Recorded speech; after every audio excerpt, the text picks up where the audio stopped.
Hello everyone, welcome back to Neat Learning channel, and today we will discuss about transport in a plant. This is the 11th chapter of NCERT.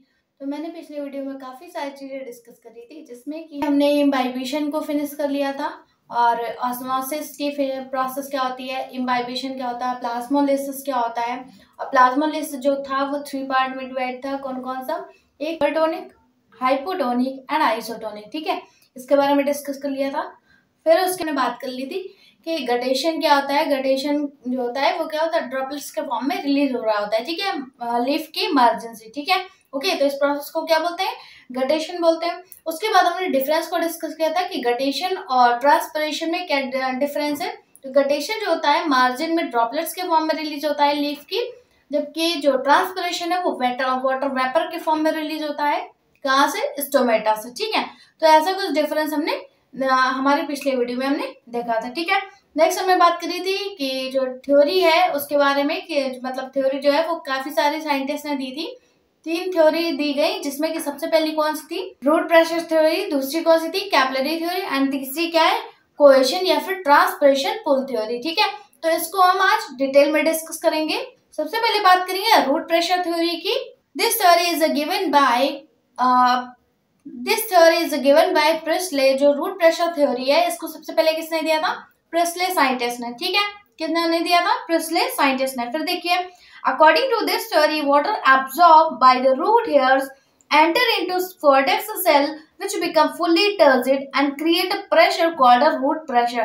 तो इस theory के according इन्होंने क्या बोला, जो Presley scientist है इन्होंने बोला कि जब जो स्वेल से जब वो वाटर एब्जॉर्ब किया जाता है रूट हेयर्स के थ्रू, तो जो वाटर होता है, वाटर जब एब्जॉर्ब कर लिया जाता है तो जो कॉर्टेक्स सेल के थ्रू जो वाटर एब्जॉर्ब किया जाता है, तो जो पार्ट्स जिन पार्ट्स में वाटर वो जाता है तो वो क्या है, सेल जो होती है वो टर्जिड हो जाती है। ठीक है, ओके। जो वाटर के पार्ट होते हैं वो क्या होते हैं? टर्जिड हो जाते हैं, जिसके कारण कुछ रूट प्रेशर क्रिएट होता है, क्योंकि उसमें वाटर जो होता है वो रेगुलर फॉर्म में चलता रहता है। ठीक है, ओके। तो रेगुलर जो है वाटर ऊपर चढ़ता रहता है, जिसके कारण कुछ प्रेशर क्रिएट होता है, जिसे हम रूट प्रेशर बोलते हैं। ठीक है, फिर देखिए, this root pressure is calculated and found not more than 2 atm which can raise water only up to a maximum height of 3 to 4 feet।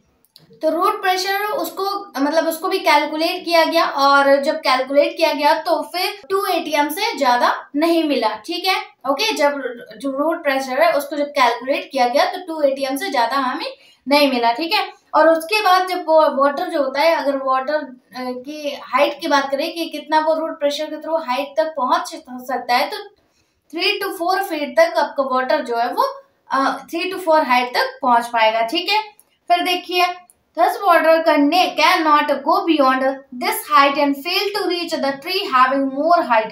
जब इससे ज्यादा मतलब 3 to 4 height is normal value, okay. मतलब इससे ज्यादा जो 3 to 4 हाइट से ज्यादा वाटर जो है वो नहीं जा पाएगा ऊपर। ठीक है, ओके। तो जब इन्होंने ट्राई किया वाटर को ऊपर पहुंचाने की, तो 3 to 4 हाइट से ज्यादा वो हाइट मतलब उससे ज्यादा हाइट तक वाटर जो है वो नहीं पहुंच पाया। ठीक है, फिर देखिए, therefore this theory is rejected। जब ये मतलब ट्री की पूरी हाइट तक नहीं पहुंच पाया वाटर, तो ये जो मतलब थ्योरी थी रूट प्रेशर थ्योरी, ये रिजेक्ट कर दी गई। ठीक है, फिर देखिए, drops of solution ooze out of cut of the stem due to positive root pressure.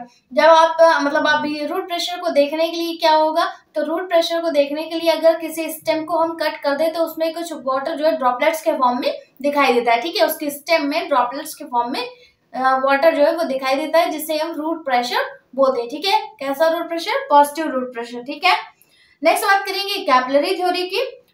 Given by Boehm. जो कैपिलरी थ्योरी थी वो किसने दिया था? बोहेम साइंटिस्ट ने दिया था। फिर देखिए, according to this theory xylem vessels function as a capillary and ascent of sap occurs due to capillary action.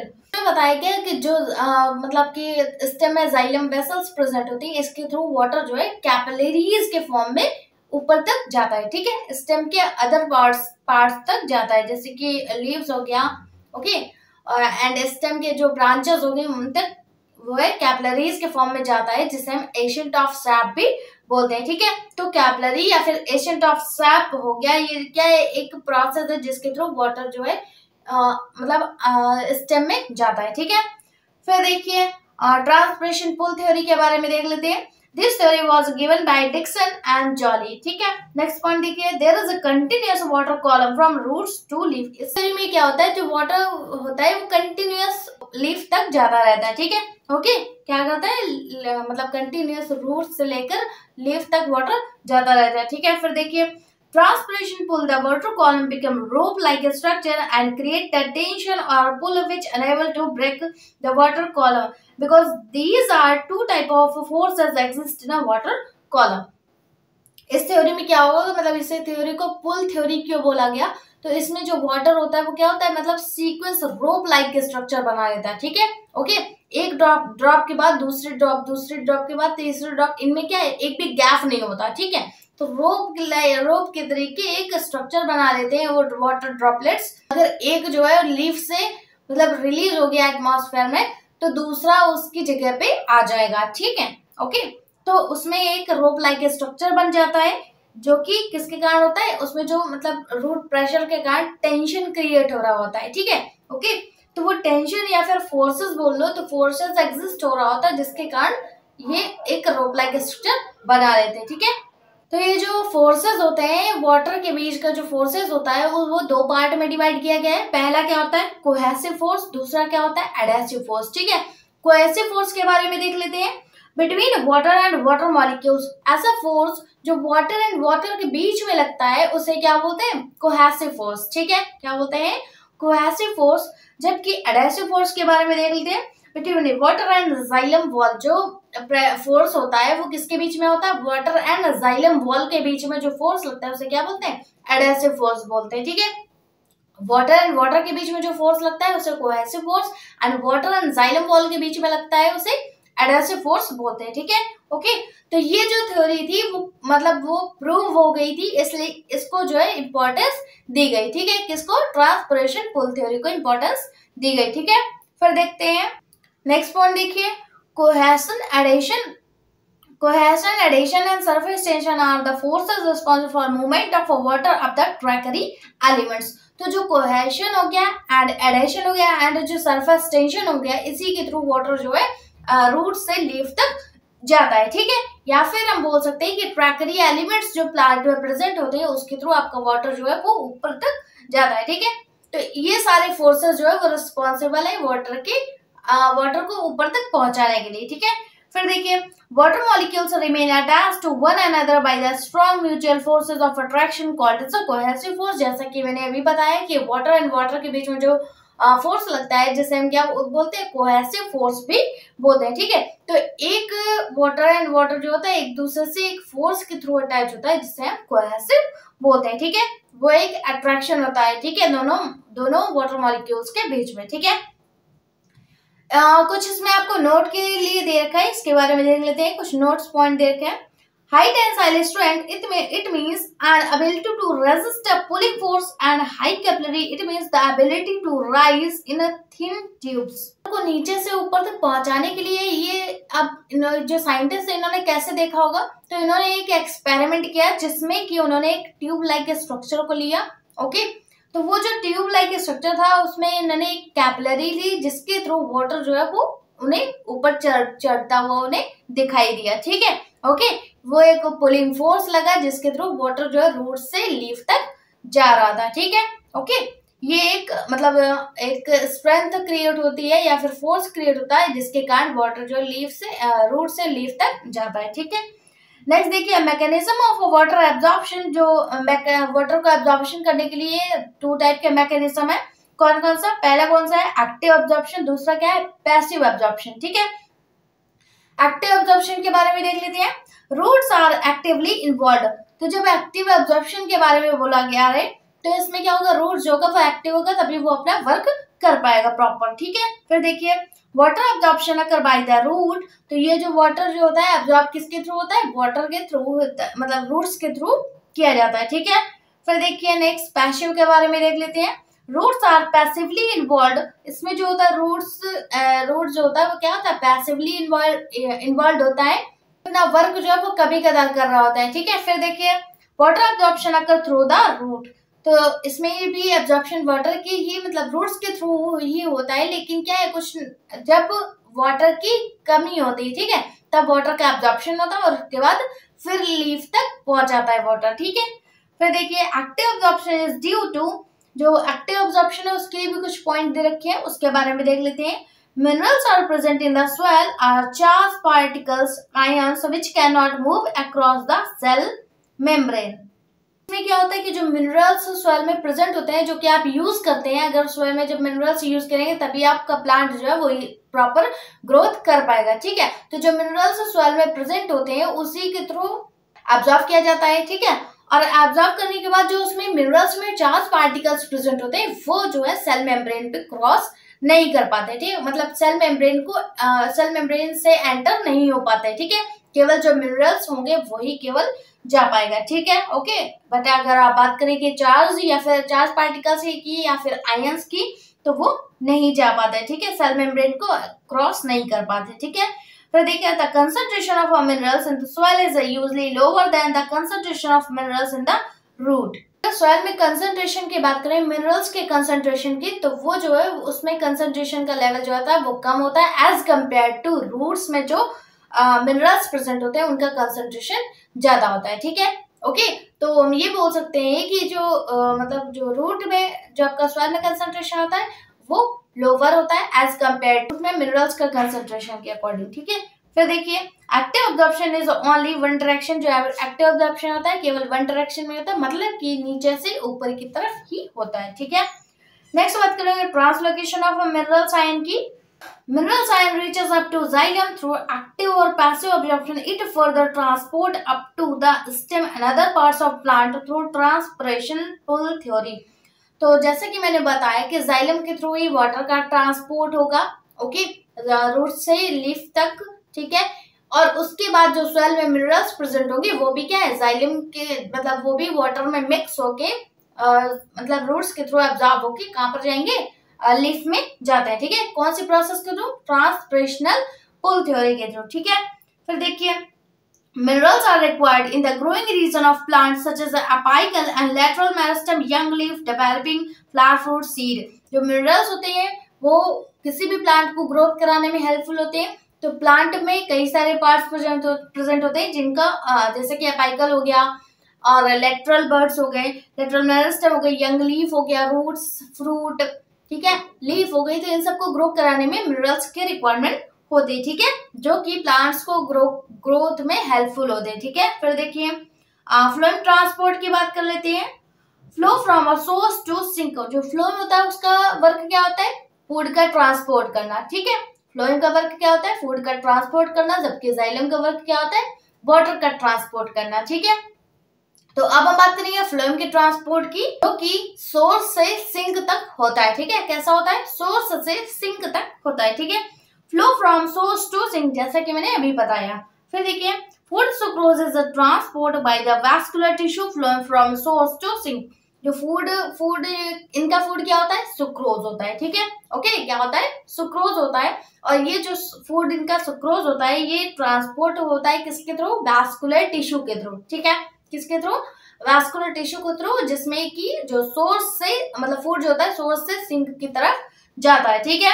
फिर देखिए सबसे पहले बात करेंगे सोर्स की। Parts of plant where synthesis of food, जैसे कि लीफ हो गया एंड स्टेम हो गया। तो ऐसे पार्ट मतलब प्लांट का जो पार्ट्स, ऐसे पार्ट्स होते हैं जिसमें कि फूड का फॉर्मेशन होता है, जहाँ पे फूड का सिंथेसिस होता है, जैसे कि लीफ हो गया एंड स्टेम हो गया, ठीक है। इन्हें सही क्या है, फूड का फॉर्मेशन होता है, ठीक है। नेक्स्ट सिंक की बात कर लेते हैं। Parts of a plant where need and storage of food, ऐसा पार्ट जहाँ पर फूड की स्टोरिंग होती है, ठीक है, ओके। क्योंकि काफी ऐसी प्रॉब्लम आ जाती है जहाँ पर उन्हें फूड प्रॉपर नहीं मिल पाता, ठीक है, ओके। तो इसलिए वो फूड को स्टोर करके भी रखते हैं। तो सिंक क्या हो गया, जहाँ पर फूड स्टोर किया जाता है, और सोर्स क्या हो गया, जहाँ पर फूड को बनाया जाता है, ठीक है। जहाँ पर फूड का फॉर्मेशन होता है उसे सोर्स कहते हैं, और जहाँ पर फूड स्टोर होता है वहां पर उसे क्या बोलते हैं, सिंक बोलते हैं, ठीक है। फिर देखिए सोर्स एंड सिंक में भी inter convertible Example, sugar stored in the roots may be mobilized to become a source of food in the early spring when the buds of tree act as a sink. Sink का work क्या होता है? Food को store करना, ठीक है, जो कि आपको प्लांट में बर्ड्स के फॉर्म में दिखेगा, ठीक है, किसके फॉर्म में? बर्ड्स के फॉर्म में, जो कि मेनली हमें स्प्रिंग सीजन पे देखने को मिलता है, ठीक है। फिर देखिए, दे needs energy for growth and development of the photosynthetic apparatus। तो ये जो फूड का फॉर्मेशन कैसा होता है कि जब फोटोसिंथेसिस की प्रोसेस होती है तभी आपका ग्लूकोज का फॉर्मेशन होता है, और जब ग्लूकोज का फॉर्मेशन होगा तभी जो है एनर्जी मिलेगी, ठीक है, एनर्जी मिलेगी तो फिर उसका प्लांट्स की ग्रोथ होगी एंड डेवलपमेंट हो गया। तो ये सारी किससे होता है? जब फूड आपको प्रॉपर मिलेगा, ठीक है, आपके प्लांट को। फिर देखिए, the direction of a food in a phloem can upward and downward, it means bidirectional, where in the xylem movement is always unidirectional, it means only upward, ठीक है। फूड का ट्रांसपोर्ट कैसा होता है? वो दोनों साइड होता है, मतलब कि अगर फूड का फॉर्मेशन हो रहा है तो वो दोनों तरफ होगा, ऊपर भी होगा और नीचे भी होगा। मतलब फूड का जो ट्रांसलोकेशन होता है या फिर ट्रांसपोर्ट होता है वो दोनों तरफ होता है, ठीक है, दोनों डायरेक्शन में होता है, इसलिए हम इसे क्या बोलते हैं? बाई डायरेक्शनल होता है, ठीक है। जबकि जाइलम की बात करेंगे तो वो मूवमेंट किस तरफ होता है? मूवमेंट सिर्फ और सिर्फ एक डायरेक्शन में होता है, मतलब कि यूनि डायरेक्शन होता है, ठीक है, ओके। किस तरफ? अपवर्ड की तरफ, मतलब रूट से आपका वाटर एब्जॉर्ब होगा और लीफ तक जाएगा, ठीक है, या फिर स्टेम में जाएगा। फिर देखिए, प्रेशर फ्लो और मास फ्लो हाइपोथेसिस, इसके बारे में, इसमें प्रेशर क्रिएट होता है जिसके कारण आपका सभी चीज का फ्लो होता है आपका रूट से लेकर लीफ तक, उसके बारे में देख लेते हैं। The accepted mechanism used for translocation of sugar from source to sink is called pressure flow hypothesis। इस मैकेनिज्म को तभी यूज किया गया जब ट्रांसलोकेशन कराना होता है फूड का, जैसे कि या फिर शुगर का ट्रांसलोकेशन कराना होता है सोर्स से सिंक की तरफ, ठीक है। इस प्रोसेस को क्या बोलते हैं? प्रेशर फ्लो हाइपोथेसिस बोलते हैं, ठीक है। क्या बोलते हैं? प्रेशर फ्लो हाइपोथेसिस बोलते हैं, ठीक है। फिर देखिए, glucose then sucrose they move to companion cell. तो अगर इनका फ्लो की बात करें, जो कि प्रेशर के थ्रू आपका फूड का ट्रांसपोर्ट हो रहा है सोर्स से सिंक की तरफ, तो ग्लूकोज बना, मतलब ग्लूकोज, फिर उसके बाद सुक्रोज, ठीक है, फिर उसके बाद मूव टू कंपेनियन सेल, ठीक है। फोटोसिंथेसिस से क्या बना? ग्लूकोज, देन ग्लूकोज से आपका बना सुक्रोज, सुक्रोज से ही सुक्रोज हो गया, किस तरफ गया? कंपेनियन सेल की तरफ मूव करता है, ठीक है। नेक्स्ट पॉइंट देखिए, osmotic pressure must be reduce. जो इसमें प्रेशर होता है तो ऑस्मोटिक प्रेशर की बात करें तो वो जो है रिड्यूस होता चला जाता है, ठीक है। फिर देखिए, active transport is necessary to move the sucrose out of the phloem sap and into the cell which will use the sugar. Sugar का फॉर्मेशन होगा, शुगर किस तरफ जाएगा? कंपेनियन सेल की तरफ जाएगा, फिर कंपेनियन सेल में मतलब जो फ्लोएम सैप है उसकी ट्रांसपोर्ट की प्रोसेस यूज करके आपका जो सुक्रोज होता है वो मतलब फ्लोएम सैप से निकलता है, ठीक है। फ्लोएम सैप से कहां पर जाता है? सेल पे जाता है, ठीक है। फिर देखिए, ऑस्मोटिक प्रेशर डिक्रीजेस जब मतलब रिलीज होता है, जब सुक्रोज होता है, जब ट्रांसपोर्ट हो रहा होता है फूड का, तो ऑस्मोटिक प्रेशर जो होता है वो डिक्रीज होता है, जैसे कि हमने अभी थर्ड पॉइंट में बताया, ठीक है। फिर देखिए, water move out of the phloem. तो वाटर का फ्लो बताएं तो वाटर जो होता है फ्लोएम के बाहर मतलब ट्रांसपोर्ट हो रहा होता है, ठीक है। तो फ्लोएम जो वाटर जो होता है वो फ्लो मतलब जाइलम में मूव कर रहा होता है, जबकि फ्लो में क्या होता है? फूड का ट्रांसपोर्ट होता है, ठीक है। तो ये चैप्टर जो होता है फिनिश होता है, और उसके बाद हम कुछ सम इम्पोर्टेंट क्वेश्चन को डिस्कस कर लेते हैं। फर्स्ट क्वेश्चन देखते हैं सबसे पहले, which of the following criteria does not certain to facilitate transport. तो फैसिलिटेट ट्रांसपोर्ट में कौन सा किसका यूज होता है? ऐसे ही जो मतलब ये जो क्वेश्चन है वो नीट का क्वेश्चन है, और जो इसमें पूछा गया है कि फैसिलिटेट ट्रांसपोर्ट में क्या चीज नहीं होती, ठीक है। तो हमने जो आपको चार्ट पढ़ाया था, जो कि आपके एनसीईआरटी का चार्ट है, तो एनसीईआरटी में मैंने पढ़ाया था, जब तीनों में डिफरेंस मैं बता रही थी कि सिंपल ट्रांसपोर्ट में क्या सिंपल डिफ्यूजन क्या है और फैसिलिटेट डिफ्यूजन क्या है, एक्टिव ट्रांसपोर्ट क्या होता है, इनमें तीनों में डिफरेंस क्या है। तो वो उसके आपके लिए ऑप्शन दिए होंगे, और कौन सा फैसिलिटेट डिफ्यूजन में नहीं होता है वो आपको पूछा गया है, ठीक है। तो जो अपहिल ट्रांसपोर्ट होता है वो फैसिलिटेट डिफ्यूजन में नहीं आता, ठीक है, ओके। वो किस में आता है? एक्टिव ट्रांसपोर्ट में आता है, ठीक है।